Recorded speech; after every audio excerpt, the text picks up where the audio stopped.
Hello friends, Reshma शिक्षा world में आपका स्वागत है। यहाँ मैं आपको हिंदी पेडागोजी पेपर 1 सीटेट की पढ़ाऊंगी। आइए क्वेश्चन करते हैं। प्रश्न नंबर 1।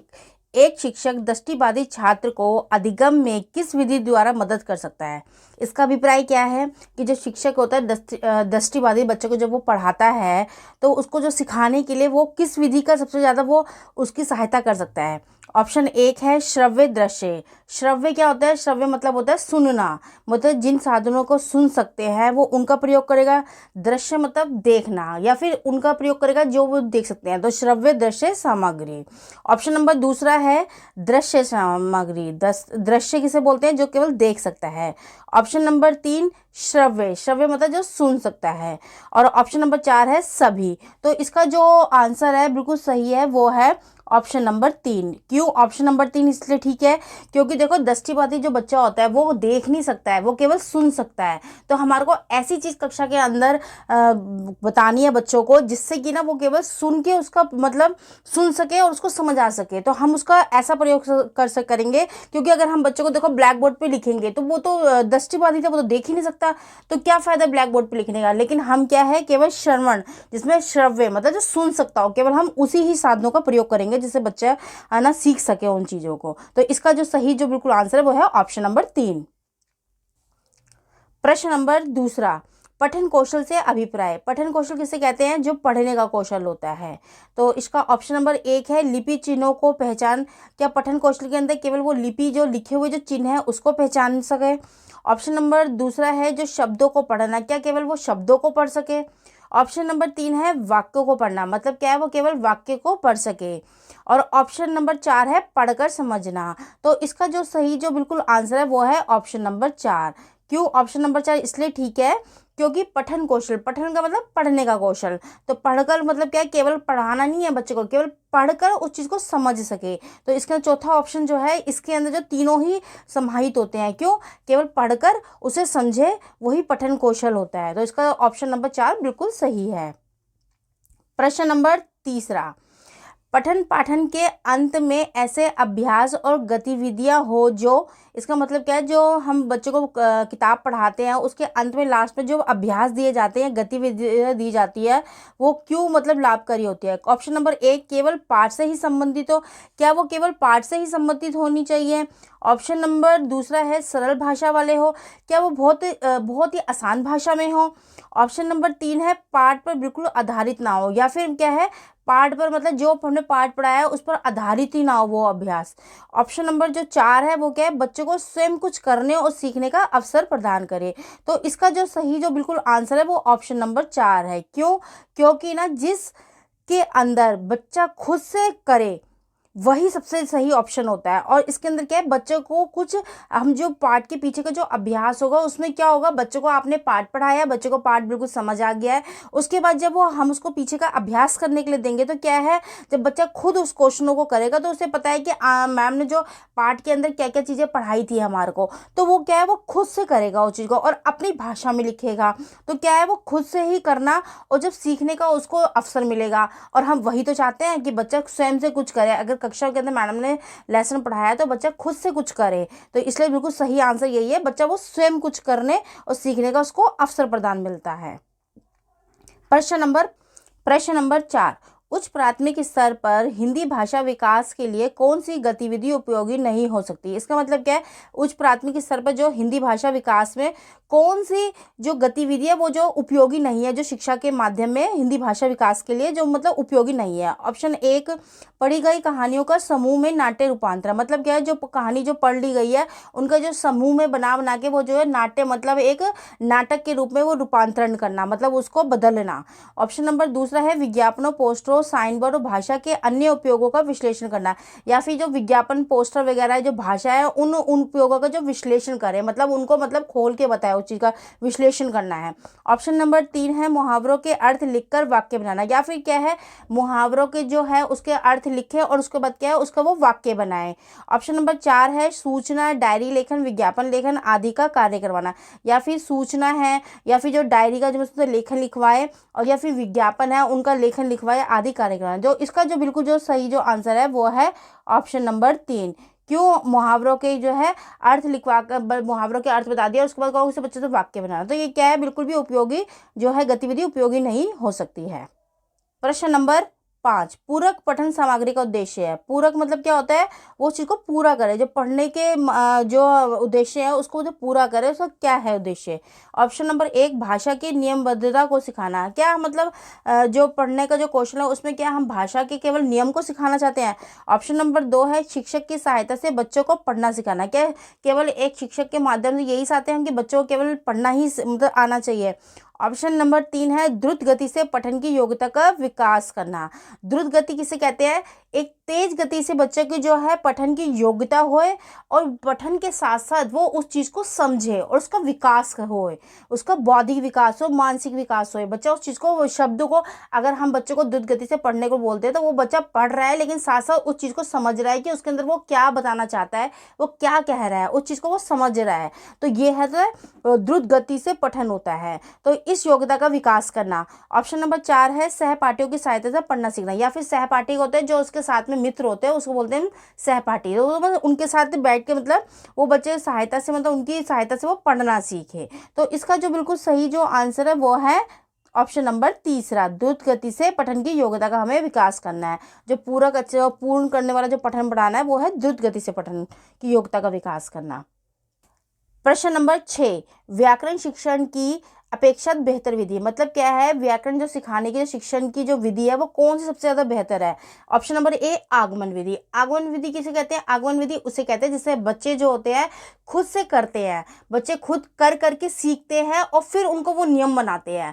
मतलब करके जो ना आपस में ना अनुक्रिया करते हैं और करके फिर वो नियम बनाते हैं, तब वो चीज को सीखते हैं। दूसरा क्या होता है? निगमन विधि। निगमन विधि किसे कहते हैं? जिसमें बच्चों को सिर्फ पहले ही नियम बता दिए जाते हैं, फिर वो मतलब उस चीज को सीखता है, नियम के अकॉर्डिंग चलता है। ऑप्शन नंबर 3, सूत्र विधि। तो सूत्र विधि भी क्या है? वो सूत्रों को उनको बता दिया जाता है। ऑप्शन नंबर 4 है, पुस्तक विधि। तो पुस्तक विधि के अंदर वो पढ़ता है, तो ये पुस्तक से ही केवल है ना अपना बौद्धिक विकास करता है। तो इसका जो बिल्कुल सही जो आंसर है वो है आगमन विधि। क्यों? नंबर 7, भाषा संबंधी मूल्यांकन में। भाषा संबंधी मूल्यांकन में क्या है? जिसके अंदर बच्चों की जो भाषा की जो है ना लास्ट में मूल्यांकन किया जाता है कि भाषा की के बच्चों को कितनी भाषा आई है या नहीं आई है।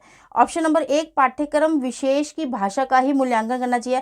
यह मतलब इसमें क्या है? पाठ्यक्रम विशेष की भाषा मतलब क्या है? पाठ्यक्रम क्या है? जो बच्चे की पुस्तक का जो पूरा पाठ्यक्रम था केवल उसी ही भाषा का मूल्यांकन करना चाहिए। ऑप्शन नंबर 2, बच्चों के भाषिक नियम संबंधी ज्ञान का मूल्यांकन कीजिए।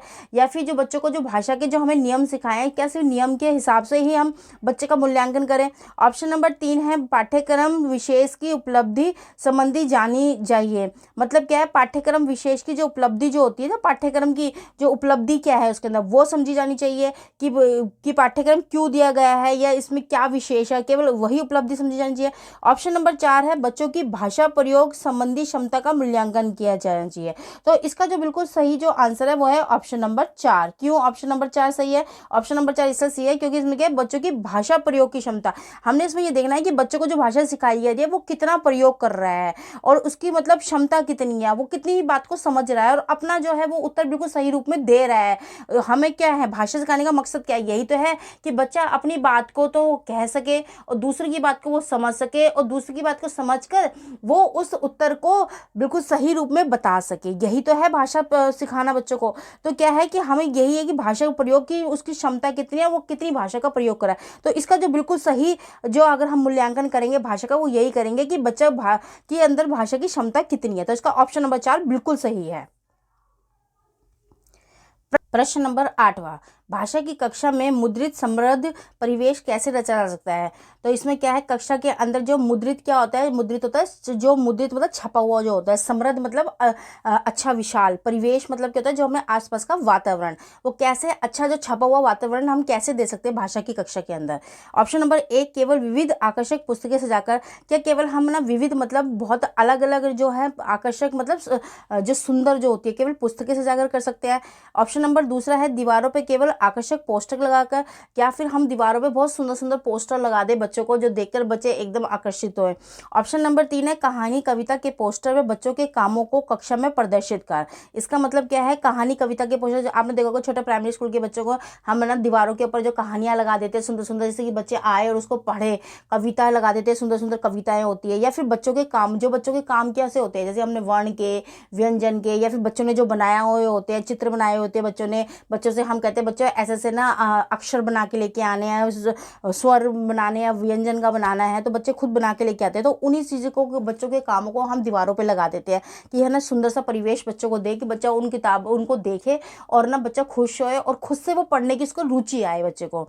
ऑप्शन नंबर 4 दीवारों पर सूक्तियाँ व उपदेशात्मक बातें लिखकर, या फिर हम दीवारों पर जो है सुंदर सी अच्छी सी सूक्तियाँ लिख दें। वह उपदेशात्मक मतलब क्या होता है, जिसमें केवल उपदेश दे दें कि हमें हमेशा सुबह जल्दी उठना चाहिए, हमें ना समय पर भोजन करना चाहिए, हमें ना समय पर क्या कहते हैं कि ना खेलना चाहिए, हमें समय पर पढ़ना चाहिए, हमें समय पर स्कूल आना चाहिए, हमें हमेशा अच्छे कार्य करना चाहिए, या फिर हमें अपने माता पिता को सम्मान करना चाहिए, हमें अपने गुरुजनों का सम्मान करना चाहिए। तो ऐसे जो होते हैं उपदेशात्मक बातें होती है। या फिर हम दीवारों पर वो वाली बातें लिख दें जिससे कि बच्चे क्या कहते हैं कि ना उसको मतलब समृद्ध मतलब अच्छा परिवेश मिले। तो इसमें जो आंसर जो है ऑप्शन नंबर जो है बिल्कुल 3 ठीक है। क्यों 3 ठीक है, वो केवल इसलिए ही ठीक है क्योंकि देखो कविता है जो बच्चे बड़े इंटरेस्ट से रुचि से पढ़ते हैं, कहानियाँ जो होती है बच्चे उस पर देखते हैं, उसमें कुछ चित्र भी बने होते हैं तो उसको पढ़ते हैं बच्चे। और प्लस बच्चों की जो ना खुद से जो बनाए हुए बच्चे के होते हैं, जो हम बच्चों से बनवाते हैं, बच्चों को जो हम एक रचनात्मकता देते हैं क्लास के अंदर कि ऐसे ऐसे बनाओ बच्चे, तो बच्चे खुद से बनाते हैं। और तो वो चीज़ बच्चों को जो दीवारों पे लगाते हैं तो उनको बहुत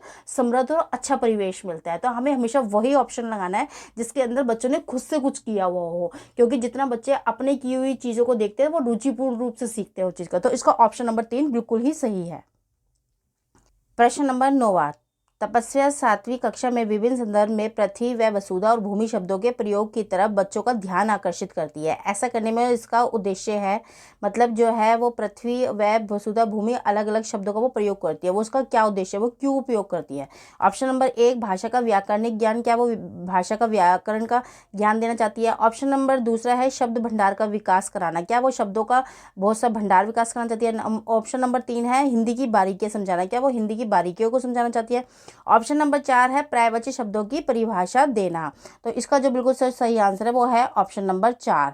इसमें क्या है, देखो पृथ्वी को ही हम वसुधा बोलते हैं, भूमि बोलते हैं, तो क्या है ये पर्यायवाची शब्द है, तो वो पर्यायवाची ही शब्द कक्षा में बताना चाहती है।